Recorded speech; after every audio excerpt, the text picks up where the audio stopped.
वाला है।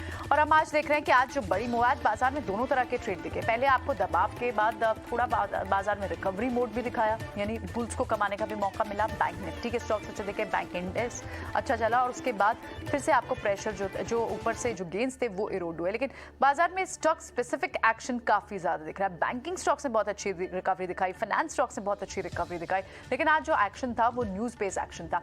टीसीएस के नंबर्स आने हैं, इसलिए आईटी पैक में आपको एक वाइब्रेंस और बाइंग बाउट दिख रहा है। टीसीएस हो, विप्रो हो, इन्फोसिस हो, साथ ही mid cap IT stocks like Mindtree हो, कोफोर्ज हो, एलटीटीएस हो, इन सब में आपको एक अच्छी मूव दिख रही है। एडवांस डिक्लाइन रेशियो आप देखें तो जितने बढ़ने वाले हैं उससे डबल गिरने वाले शेयर्स हैं अगर आप इंडेक्स के स्टॉक्स की बात करें तो। लेकिन अभी एक्शन जहां दिख रहा है वो आईटी का एक्शन दिख रहा है। इनफैक्ट सारे सेक्टर्स लाल निशान में थे जब हमने शो की शुरुआत की, उसमें सिर्फ इकलौता सेक्टर जो हरे निशान में वो था वो आईटी था, जो ओवरसोल्ड जोन में भी है और नंबर्स की शुरुआत होनी है यहाँ।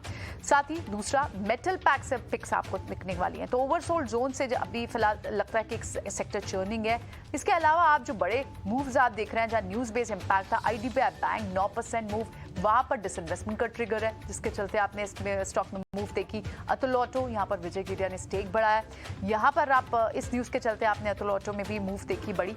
और आप आज paper stocks, computer education stocks, इनमें मूव जरूर देख रहे हैं। ऑटो पैक आपको रिकवर होते हुए दिखाई दे रहा है। सुबह हालांकि दबाव में जरूर सारे स्पेसेस थे और अभी फिलहाल आप देखेंगे तो आप रिकवर हुए हैं जो स्टॉक्स, उनमें आपको ऑटो पैक भी दिखाई दे रहा है। पीएसई स्पेस जो सरकारी कंपनियां, कोल इंडिया, पावर ग्रिड जैसे स्टॉक्स, आईआरसीटीसी स्टॉक्स पिछले हफ्ते चल रहे थे, वहां पर अब आपको ट्रेड्स अनवाइंड होते हुए दिखाई दे रहे हैं। और फाइनेंस स्पेस में फिलहाल बैंकिंग स्टॉक्स तो चल रहे हैं, सिलेक्टेड बैंक्स चल रहे हैं जैसे आईडीबीआई बैंक हो, आईडीएफसी हो, एक्सिस बैंक हो, लेकिन उसके अलावा थोड़े फाइनेंस काउंटर्स जैसे महिंद्रा एंड महिंद्रा फाइनेंस जैसे काउंटर्स में भी मूव दिख रही हैं।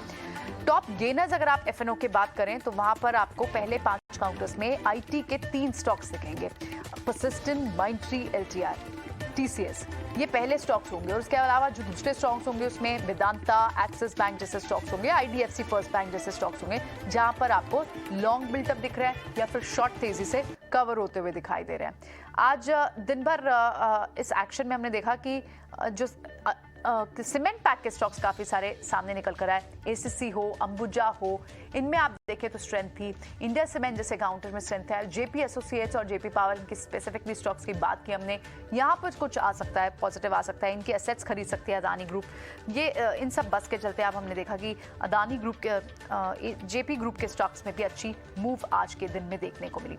सो ओवरऑल बाजार एक रेंज में रहा। हालांकि हमने जो जिन लेवल्स पर हम खुले थे वहां से जरूर निफ्टी ने जरूर रिकवर किया और बैंक निफ्टी ने बहुत स्मार्ट रिकवरी दिखाई, लेकिन फिलहाल स्टॉक स्पेसिफिक एक्शन आपको ब्रॉडर मार्केट में ज्यादा देखने को मिला, मिड कैप और स्मॉल कैप स्पेस में आपको ज्यादा देखने को मिला। तो देखना होगा कि आज ग्लोबल ओवरनाइट ह्यूज किस तरह के होते हैं।